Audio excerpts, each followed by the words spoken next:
আমরা ঢাকায় দেখি মানুষ খালি খাচ্ছে আর খাচ্ছে, সবাই বসে খায়। ফাস্টফুডের দোকান হাজার হাজার হাজার হাজার, সবাই মেয়ে ছেলে একসাথে বসে খায়, চটপটি, ফুচকা, বার্গার, পিৎজা, খাওয়াই যাবে এদের কাজ। রাস্তায় ফুটপাতে পাটি বিছায় বসে খাওয়া দাওয়া করতেছে, সবাই খাচ্ছে, গল্প গুজব করছে, গোল গোল হয়ে বসে বসে মোবাইলে কি কি জানে করতেছে, গোল হয়ে 10 জন বসে আছে একসাথে। যেই মুহূর্তে ধরেন যে মুসলিম উম্মার একটা অঞ্চলে একটা বোমার আঘাতে 500 জন শিশুকে হত্যা করা হয়, ওই মুহূর্তে বসে সে হাসাহাসি করতেছে। ওই মুহূর্তেও তার কোনো ফিকির নাই। নামাজের সেজদা একটু দোয়া করব, আমি আল্লাহর দিকে ফিরে আসি, একটা কমন সেন্সহীন, জীবনের উদ্দেশ্যহীন, একটা বুদ্ধিবৃত্তিক প্যারালাইজড প্রজন্ম। না জীবনের কোনো উদ্দেশ্য আছে, না কোনো পড়াশোনা করে, আর না একটু ভালো করে খেলাধুলা করে, আর না শরীর চর্চা করে, আর না কিছু লিখে, আর না কিছু জাতিকে কিছু দিচ্ছে, আর না পলিটিক্সে কোনো আগ্রহ আছে, আর না ইকোনমিক্সে কোনো আগ্রহ আছে, না ওয়ার্ল্ড অ্যাফেয়ার্স সম্পর্কে কোনো সচেতনতা আছে, না মুসলিম উম্মার এই দুরবস্থায় তার ভূমিকা রাখার কোনো ইচ্ছা পর্যন্ত আছে। না সলাত আদায় করে, না কুরআন তেলাওয়াত করে, আর না ওযু করতে জানে ঠিকভাবে, আর না ফরজ ওয়াজিব সুন্নাত মুস্তাহাব জানে, আর না ফিকহুল মুয়াসসারের মতো সহজ ফিকহের কিতাবগুলো তার আয়ত্ত করা আছে,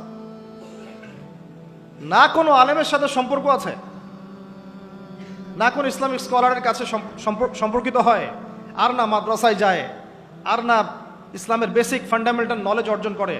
জীবনের উদ্দেশ্যই নাই, শুধু মেয়ের পিছনে, শুধু মাদকের পিছনে, ড্রাগসের পিছনে, কোনো সময় মারামারি দাঙ্গা হাঙ্গামা করছে, কোনো সময় দেখা যায় বাইক দাবড়ায় বেড়াচ্ছে।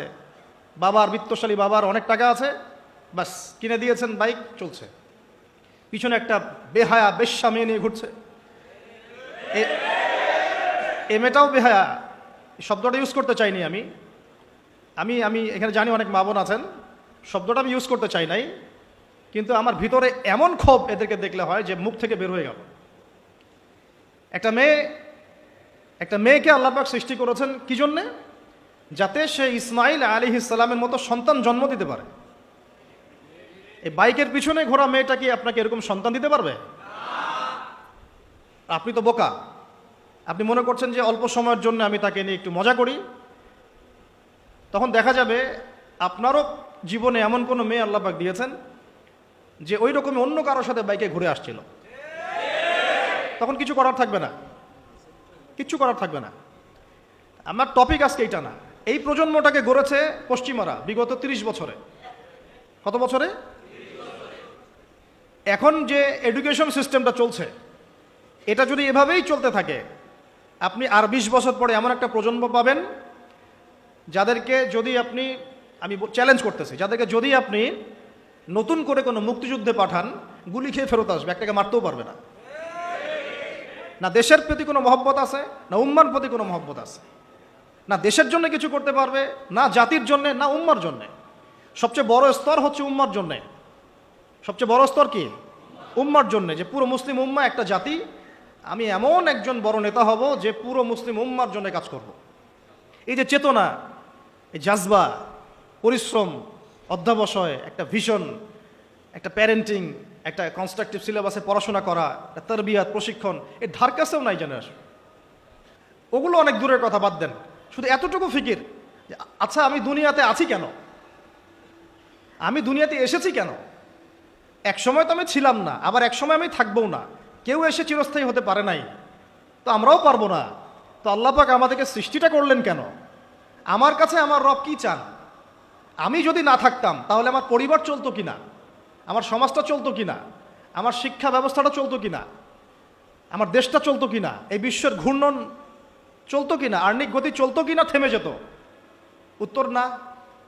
আমি না থাকলে আর্নিক গতি থামতো না। আমি না থাকলে কি আমার পরিবার থেমে থাকতো না, আমার সমাজ থেমে থাকতো না, এই মসজিদ থেমে থাকতো না, এই রাজনীতি থেমে থাকতো না, অর্থনীতি থেমে থাকতো না, দেশও থেমে থাকতো না, উম্মাও থেমে থাকতো না। তাহলে আল্লাহ পাক আমাকে কেন সৃষ্টি করলেন? আমার কি রোল আছে এখানে, আমার কি ভূমিকা? এই এতটুকু চিন্তা করার মতো আমাদের জেনারেশন আমরা পাচ্ছি না। আপনারা ফোন বের করে ছবি তুলতেছেন, ভাবেন এগুলো নিয়ে। আমাকে দিয়ে কি করবেন?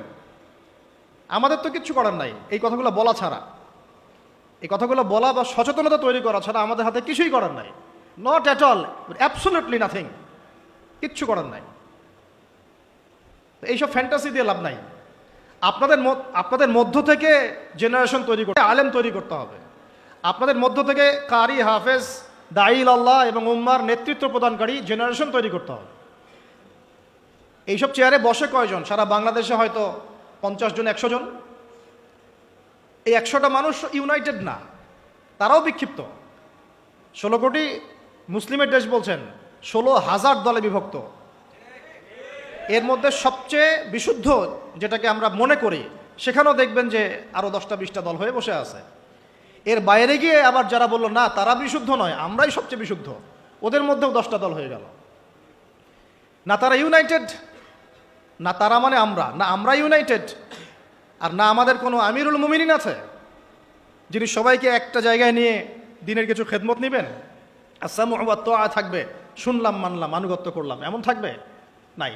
না কোনো ইকোনমিক বেস, না কোনো স্বতন্ত্র মিডিয়া, না স্বতন্ত্র প্রযুক্তি, না কোনো স্বতন্ত্র মানে পলিটিক্যাল প্ল্যাটফর্ম, কিছু না।